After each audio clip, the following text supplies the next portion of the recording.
जैसा कि last episode में हमने देखा, लुयांग ने डीमन फ्लेम वैली के चीफ को खत्म कर दिया था। फिर इसके बाद वो सुरापाट के अंदर चला जाता है, जहाँ पर वो काफी सारे मुसीबतों का सामना करते हुए वो सुरापाट के लास्ट स्टेज में पहुंच जाता है। लेकिन वो लास्ट स्टेज बहुत ही ज्यादा खतरनाक था। वहाँ पर सिर्फ और सिर्फ लाइटनिंग ही दौड़ रही थी, जिसकी वजह से लुयांग को वहाँ पर काफी ज्यादा तकलीफ होता है। लेकिन फिर भी वो हार बिल्कुल भी नहीं मानता है और फिर फाइनली उस लास्ट स्टेज को भी क्रॉस कर लेता है और हेबेरियम के अंदर पहुंच जाता है, जिसके बाद ही से नेक्स्ट एपिसोड की शुरुआत होती है और हमें बिल्कुल उसी माउंटेन का सीन दिखाया जाता है जहाँ पर अभी लुयांग मौजूद होता है। और दोस्तों, मैं यहाँ पर आप सभी को एक चीज क्लियर कर देता हूँ। दरअसल हेबेरियम को कई सारे भागों में डिवाइड किया गया है और अभी लुयांग जिस भाग में मौजूद है उसका नाम हेबेली वेस्टलैंड है। फिर लुयांग उस जगह को देख कर कहता है, यहाँ पर तो कल्टीवेटर्स के रियलम को इनविजिबल रखने की पावर है। ये तो सच में बहुत ही ज्यादा इंटरेस्टिंग है। इसमें गॉड किंग जिनमो उसको बताता है हेबेरियम के रूल्स के अकॉर्डिंग यहाँ पर कोई भी बंदा अपना ब्रेक थ्रू कर सकता है और इसका पता बाहर में किसी को भी नहीं चलेगा।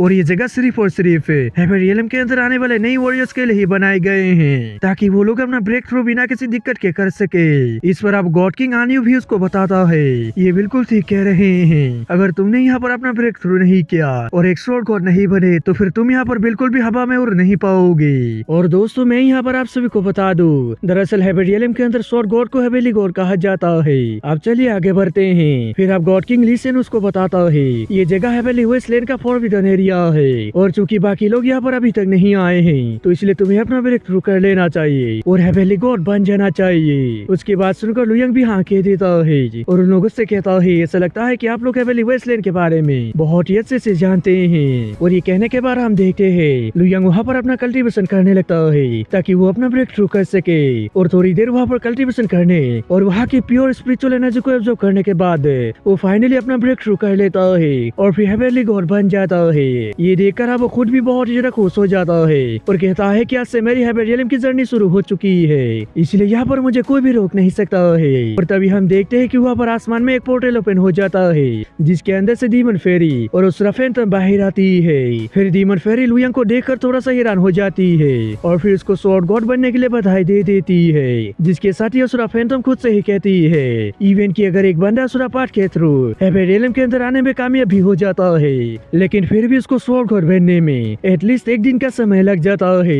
मगर ये बंदा तो मेरे सोच से भी कहीं जरा तेज निकल गया, इसने सिर्फ थोड़े समय में ही स्वॉर्ड गॉड बन गया। डीमन फेरी की बात सुनकर लुयांग भी उसको शुक्रिया कह देता है और उन दोनों को वहाँ पर कल्टीवेशन करने को कह देता है कि फिर वो लोग भी स्वॉर्ड गॉड बन जाएंगे, यानी कि हेबेली गॉड बन जाएंगे। उसकी बात सुनकर वो दोनों भी नीचे आ जाते हैं और फिर अपना कल्टीवेशन करना शुरू कर देते हैं। और तभी हम देखते हैं कि वहाँ पर ग्रेट सन पैलेस के चीफ और दार के बीच भी आ जाता है, जो कि वहाँ आकर सीधा ही अपना कल्टीवेशन करना शुरू कर देते हैं। ये देखकर अब लुयांग खुद से ही कहता है यहाँ पर अभी 5 लोग हो गए हैं, इसलिए अब यहाँ पर कोई भी नहीं आ पाएगा। और ये कहकर वो भी वहाँ पर कल्टीवेशन करने लगता है। फिर उसके बाद हमें एक दिन बाद का सीन दिखाया जाता है जहाँ पर अब बाकी लोग भी अपना ब्रेक थ्रू कर चुके होते हैं और हेबेली गॉड बन गए होते हैं, इसलिए अब वो लोग वहाँ से एक साथ ही निकल जाते हैं और फिर किसी दूसरे जगह पर आ जाते हैं जहाँ पर काफी सारे हेबेली गॉड्स उनको लेने के लिए वहाँ पर आ जाते हैं। उन हेबेली गॉड्स को देखकर लुयांग खुद से ही कहता है इन सभी हेबेली गॉड्स के बीच से सबसे लो लेवल वाला हेबेली गॉड भी सेकेंड लेवल पर है और सबसे हाईएस्ट लेवल वालों के कल्टीवेशन को तो मैं देख भी नहीं पा रहा हूँ। और तभी वहाँ पर अंडर हॉल का एक हेबेली गॉड उन लोगों से पूछता है क्या तुम लोगों में से कोई हमारे अंडर हॉल से रिलेटेड है। ईश्वर अब दार के बीच आगे आते हुए उसको बताता है मेरा नाम दार के बीच से और मैं मिस्टिक डार्क हॉल से आया हूँ, मैं आपके अंडर हॉल को ज्वाइन करना चाहता हूँ। उसकी बात सुनकर अब वो हेबेली गॉड भी उसको अपने हॉल में शामिल कर लेता है। और तभी दूसरी तरफ से ट्रू डेविल हॉल का एक हेबेली गॉड उन लोगों से पूछता है क्या तुम लोगों में से कोई हमारे ट्रू डेविल हॉल को ज्वाइन करना चाहता है। उसकी बात सुनकर अब असुरा फैंटम उसको बताती है कि मेरा नाम असुरा फैंटम है और मैं फैंटम में भी से आई हूँ, मैं आपके ट्रू डेविल हॉल को ज्वाइन करना चाहती हूँ। असुरा फैंटम की ये बात सुनकर वो हेबेली गॉड भी इसके लिए मान जाता है और उसको अपने हॉल में शामिल कर लेता है। फिर उसके बाद हम देखते हैं वहाँ पर फेरी वेस्टलैंड की एक गॉडेस भी आई हुई थी, जो कि अब उन बाकी बचे हुए लोगों से पूछती है क्या तुम लोगों में से कोई हमारे फेरी वेस्टलैंड से रिलेटेड है। ईश्वर वो दोनों लड़कियां भी सामने आते हुए उसको हाँ कह देती है और यांजी बताती है कि मेरा नाम यांजी है और मैं ग्रेट सन पैलेस से आई हूँ। फिर डीमन फेरी बताती है कि मेरा नाम डीमन फेरी है और मैं डीमन क्लिफ से आई हूँ। उनकी बात सुनकर अब वो गॉडेस भी उनको अपने साथ ले लेती है, जिसके बाद हम देखते हैं वहाँ पर सिर्फ अकेला लुयांग ही बच जाता है जिसको कोई भी अपने साथ नहीं ले रहा होता है। जो देखकर लुयंग खुद ही उन लोगों से पूछता है क्या यहाँ पर जेन्युइन स्वॉर्ड सेक्ट से कोई आया है, अगर आया है तो मैं उनके साथ ज्वाइन होना चाहता हूँ। ओ लुयंग की बात सुनकर भी लॉर्ड गॉड सेक्ट का चीफ कोल्टून में उससे पूछता है कि क्या तुम कैनकुन ब्लेन मास्टर हो जिसने डेविल एबिस के अंदर 3000 बिलो डेविल फॉर्मेशन को डिस्ट्रॉय कर दिया।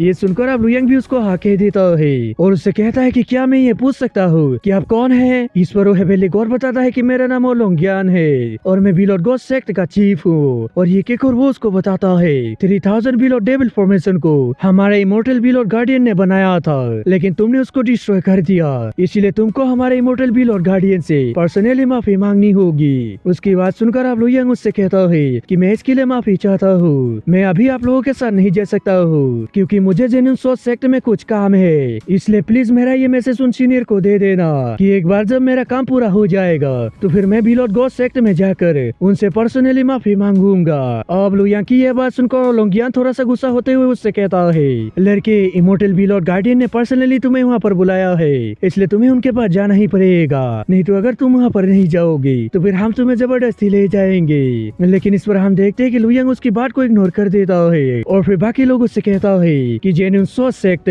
और मेरे बीच का फासला बहुत ही दूरी का है, इसलिए जो कोई भी बंदा मुझे वहाँ पर ले जाएगा तो फिर मैं उसको एक फर्स्ट ग्रेड का हेवेली वेपन दूंगा। ओ लुयंग की ये बात सुनकर वहाँ करे सभी हेवेली गॉड की सोच में पड़ जाते हैं, लेकिन वो लोग कुछ भी जवाब नहीं देते हैं। ये देखकर अब लोंगियान हंसते हुए लुयंग से कहता है जेन्युइन सोच सेक्टर से हमारा रिलेशन तब से खराब है जिस वक्त उनका फाउंडर भी रहा करता था, इसलिए आखिर तुमको क्या लगता है क्या ये लोग तुम्हारी मदद करेंगे?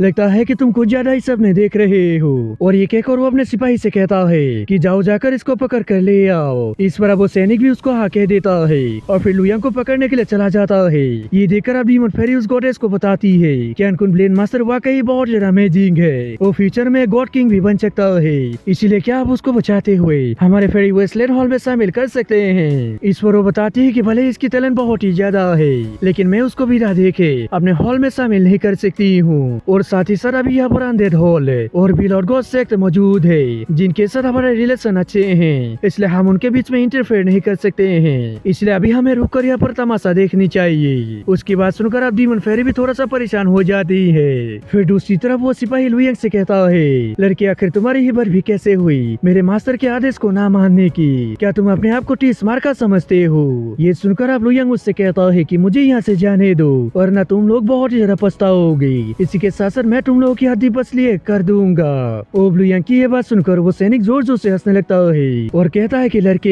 मैं सेकंड लेवल का हेवेली गॉड हूँ, इसलिए आखिर तुमको क्या लगता है कि मैं तुमसे डर जाऊंगा? और ये कहकर और वो सिपाही लुयंग की तरफ एक एनर्जी बॉल से हमला कर देता है, मगर लुयंग भी अपने सामने एक पिरोटेक्टिव सी लगाते हुए उसके अटैक को बहुत ही इजीली डिस्ट्रॉय कर देता है। ये देखकर अब वो सैनिक भी तुरंत ही एक जायंट पाम से लुयंग की तरफ हमला कर देता है, जो देखकर लुयंग ने भी अपने इमोर्टल वेपन को बाहर निकालते हुए उस पाम की तरफ हमला कर दिया था और उसको वहीं पर ही रोक दिया था। ये देखकर अब वो सैनिक भी तुरंत ही अपने अटैक की पावर को इंक्रीज कर देता है, जिस पर अब लुयंग भी अपने स्वॉर्ड की पावर को इंक्रीज करते हुए उसके साथ एक ड्रैगन को मर्ज कर देता है, जिसकी वजह से उसका स्वॉर्ड बहुत ही ज्यादा पावरफुल हो जाता है, इसलिए वो तुरंत ही उसके अटैक को डिस्ट्रॉय कर देता है, जिसके इम्पैक्ट की वजह से वो सैनिक भी काफी ज्यादा पीछे खिसक गया था। लेकिन आप देखते हैं कि लुयंग वहीं पर ही नहीं रुकता है, बल्कि वो तुरंत ही एक स्वॉर्ड स्लैश उसकी तरफ लगा देता है, जिसकी वजह से वो सैनिक घायल होता हुआ बहुत ही दूर पीछे चला जाता है। ये देखकर अब वो गॉडेस भी लुयंग से इम्प्रेस हो जाती है और कहती है कि ये लड़का तो सच में बहुत ज्यादा अमेजिंग है। उसकी बात सुनकर अब डीमन फेरी उससे कहती है तो क्या आप उसकी मदद कर सकते हैं और उसकी जान बचा सकते हैं? इस पर गॉडेस उसको साफ साफ मना कर देती है, जो देखकर अब डीमन फेरी को उस पर बहुत ज्यादा गुस्सा आने लगती है, लेकिन तभी यान जी उसको शांत कर देती है। फिर दूसरी तरफ हम देखते हैं ओलोंगियान अपने दूसरे सैनिक को लुयंग को पकड़ने के लिए कह देता है, जिस पर अब वो सैनिक भी लुयंग के पास आकर उसको डायलॉग मारने लगता है। हेवेलियम के अंदर आए हुए तुम्हें सिर्फ एक ही दिन का समय हुआ है, लेकिन फिर भी तुमने सेकंड लेवल के हेवेली गॉड को हरा दिया।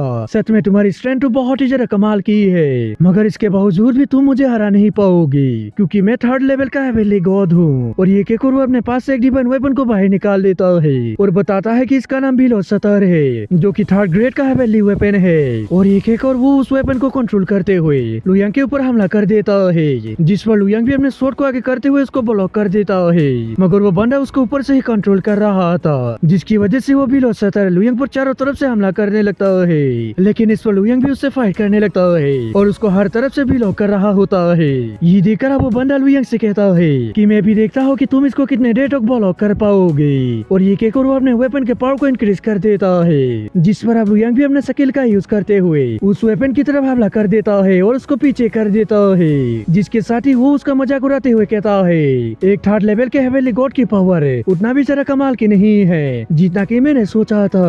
और वहाँ पर लू यांग की स्ट्रेंथ को देखकर ये लोग भी बहुत ही जरा हैरान हो जाते हैं। वही दूसरी तरफ से वो सैनिक लू यांग की बात सुनकर बहुत ही जरा गुस्सा हो जाता है, इसलिए वो तुरंत ही अपने फुल पावर्स का यूज करते हुए फिर से उसी वेपन से लू यांग की तरफ हमला कर देता है। लेकिन इस पर लू यांग भी अपने सोच से हमला करके उसको दूर कर देता है और फिर काफी तेजी से उस सैनिक पर हमला करने के लिए जाने लगता है। मगर तभी वो बिलो सटर उसके सामने आ जाती है और फिर लू यांग से टकरा जाती है, जिसकी वजह से वहाँ पर काफी ज्यादा एनर्जी रिलीज होने लगती है। फिर हम देखते हैं कि लू यांग और उस वेपन के बीच फाइट होने लगती है, जहाँ लू यांग उसको बहुत इजीली अपने से दूर कर देता है और काफी तेजी से फिर से उस बंदे पर हमला करने के लिए जाने लगता है, जो देखकर वो सैनिक भी तुरंत ही अपने स्पिरिचुअल बॉडी को समन कर लेता है और फिर अपने वेपन को कंट्रोल करते हुए लू यांग पर हमला कर देता है, जिसके इम्पैक्ट की वजह से लू यांग भी काफी ज्यादा पीछे खिसक जाता है। ये देखकर अब वो बंदा लू यांग से कहता है तुम्हारी स्ट्रेंथ भले ही बहुत ही ज्यादा है लेकिन तुम्हारा लेवल बहुत ज्यादा कम है, इसीलिए तुम मेरे सामने बिल्कुल भी टिक नहीं पाओगे। और ये केक और वो अपने वेपन को बड़ा करते हुए लू यांग पर हमला कर देता है, जिस पर लू यांग भी अपने स्वॉर्ड से काफी पावरफुल स्लैश लगाते हुए उसके अटैक को डिस्ट्रॉय कर देता है और उसके वेपन को पीछे कर देता है, जो देखकर अब वो सैनिक भी तुरंत ही अपने सबसे स्ट्रॉन्गेस्ट मूव को परफॉर्म करने लगता है और आसपास के एनर्जी को अपने स्पिरिचुअल बॉडी के अंदर गैदर करने लगता है, जो देखकर अब डीमन फेरी लू यांग के लिए काफी ज्यादा परेशान होने लगती है और फिर दोबारा से उस गॉडेस को लू यांग की मदद करने को कहने लगती है। लेकिन इस बार फिर से वो गॉडेस उसको मना कर देती है और दोस्तों से कमाल के सीन के साथ हमारा एपिसोड खत्म हो जाता है। दोस्तों अगर आप सभी को वीडियो अच्छे लगे तो लाइक कर दे और अगर आप चैनल पे नहीं है तो सब्सक्राइब करते जाना। तो मिलता है किसी और वीडियो में, जब तक के लिए बाय।